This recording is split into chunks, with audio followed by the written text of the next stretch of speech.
Hey, Topping and Life's Math Industry, and we are going to take a look at find the x-intercept. So what we're going to be doing is we're going to be solving a series of functions and slope-intercept form equations so we can help us learn about quadratics, but not only that, how to find the x-intercept. So each line on a graph maybe we'll have a y-intercept and an x-intercept, but it depends on the line. So to find the x-intercept, a line will strike through the x-axis. So here's an equation, y equals mx plus b, or should I say y equals 2x plus 4. What it can do is, what is the x value when it strikes through the x-axis? Well, what we can do is try to put 0 into some kind of equation, because an x-intercept is going to have a number and 0 for a y. So why don't we just put 0 in for y? Because we will always get a value in for x. So we're going to put 0 equals 2x plus 4. We subtract by 4 and subtract by 4. Negative 4 equals 2x, and solve for x. Divide by 2, divide by 2. X is going to equal negative 2. So if I were to graph this on a graph, then our x-intercept is going to be negative 2, 0. Sounds kind of easy, right? Well, let's move on to the next level. So in this case scenario, it's the same kind of form, but the issue about this one is there's a fraction.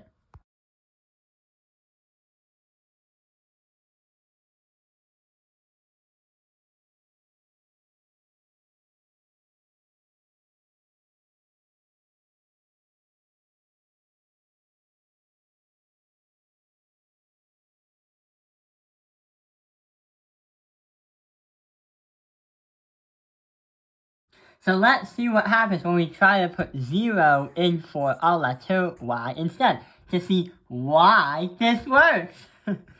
So 0 equals negative 1 over half x minus 3. We have to add by 3 and add by 3 on this side. So 3 equals negative 1 over 2x. What can we do? If we multiply this side by 2 and multiply this side by 2, we're going to get 6 equals negative 1x, or just x. We're still not done yet. We have to divide by negative 1 and divide by negative 1, and we are going to get x equals negative 6, or negative 6, 0. So that is going to be a point in this one right over here.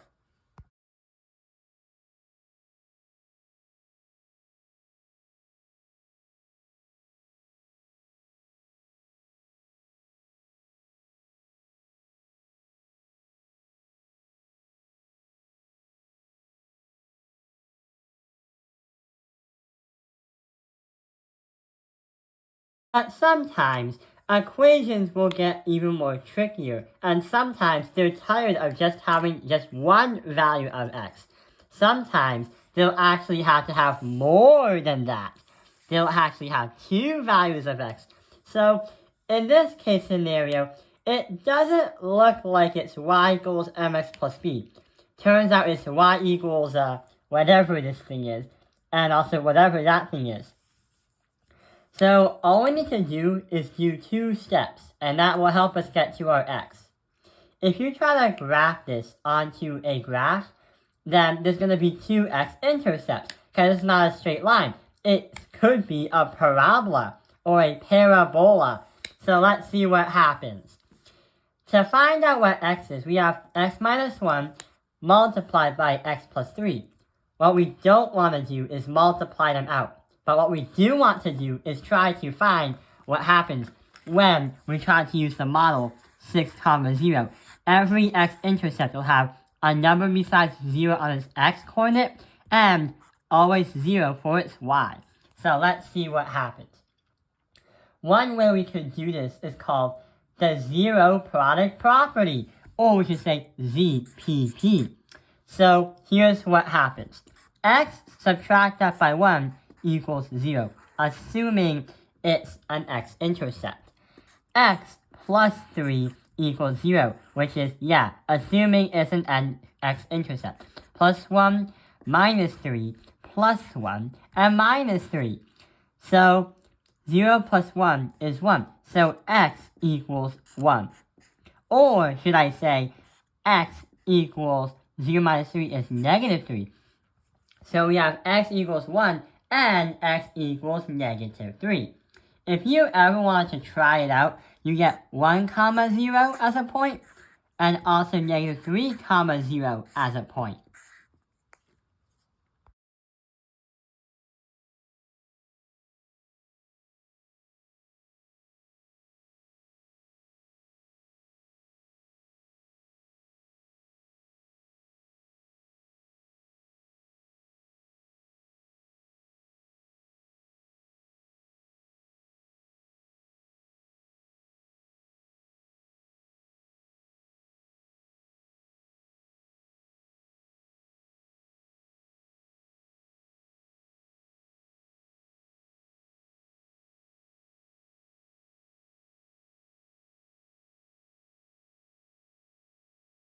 So, sometimes that could be easy with 2 points, but other times we have even more variables coming, and sure enough, this is the hardest level of this video.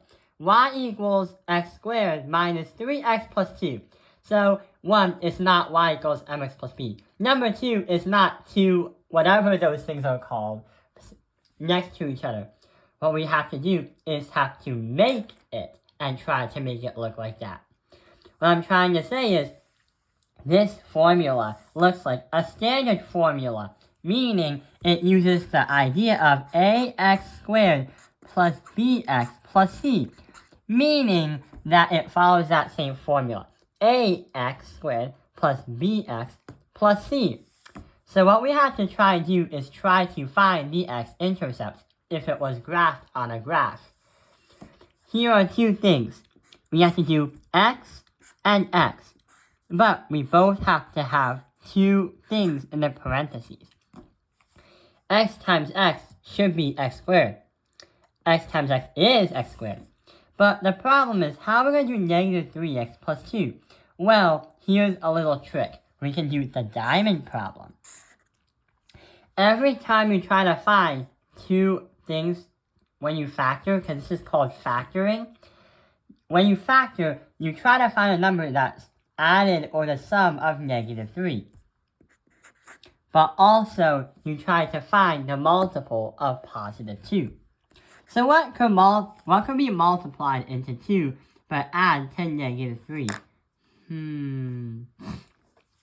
Well, 1 and 2 is multiplied by 2, but if you put them as negatives, negative 1, negative 2 is equal to negative 3. But a negative times a negative is also a positive, meaning that these 2 numbers work.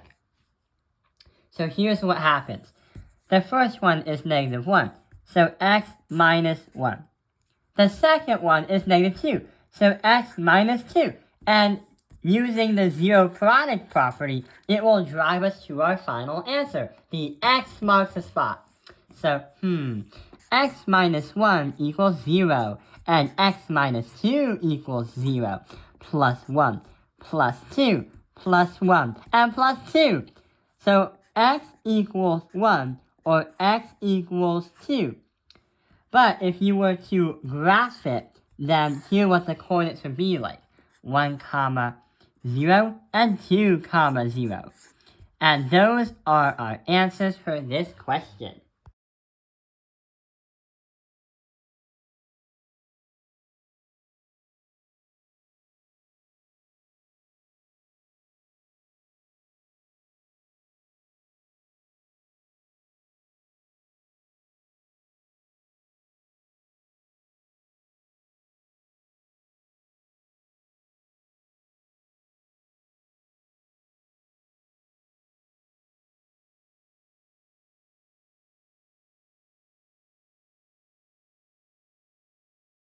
I hope this video has helped you understand find the x-intercept, and not only that, understand how to factor when you have the standard formula ax squared plus bx plus c. We'll do more videos relating to this, because this is something that you'll need in algebra so you can explore and go further in higher level math courses. Thank you for watching Top Opinionized Math Industry. Like and subscribe, and I hope you find the X marks the spot.